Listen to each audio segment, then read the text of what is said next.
தவோ சக்தியால் ஒரு பைசா செலவு இல்லாமல் தவத்தில் உட்காந்து குடிமிக்காரங்க அந்த காலத்தில் எழுதி வச்சுட்டு போன விஷயத்தை தான் நீங்கள் ஃபாலோ பண்ணிட்டுருக்கீங்க. நீங்கள் ராக்கெட்டை விட்டுட்ருக்கீங்க.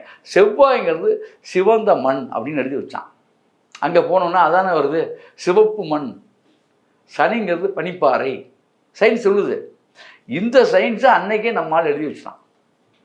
அதனால் நீங்கள் எல்லாமே பார்த்தீங்கன்னா அடிப்படை வந்து இதில் அறிவுபூர்வமாக செஞ்சிங்கன்னா ஆணித்தரமாக இந்த பிரபஞ்சத்துடைய பின்னணி தான் இறைசக்தி. அப்போ இந்த இறைசக்தி தான் எல்லாத்தையும் உருவாக்குது. இந்த இந்த இறைசக்தியை அறிந்து கொள்ளக்கூடியன்னா அது உருவாக்குன ஆள் நம்ம. அதை அறிய முடியவில்லை. நம்முடைய அறிவுக்கு அதாவது இந்த மூளைக்கு பத்தலது. விஞ்ஞானம் கூட அங்கே தான் தோற்று போகுது. இவ்வளோ ஒரு பேராற்றல் அது. அதை பற்றி அதுக்கு தான் அப்படி ஆயிட்டானா அவன் ஞானி. அவன் தான் சித்தர்கள். அவனால் அந்த அண்ட சராசரத்தை என்ன வேணாலும் எப்போ வேணாலும் பண்ண முடியுங்கிறது உண்மைதான். ஒரு சித்தன் நினச்சா என்ன வேணாலும் பண்ணுவான். அது ஒரு பெரிய விஷயம். அது ஒரே செகண்டில் ஒரு நேரத்தில் உடனே சொல்லிட முடியாத ஒரு பெரிய மகாபெரும் தத்துவம் அது.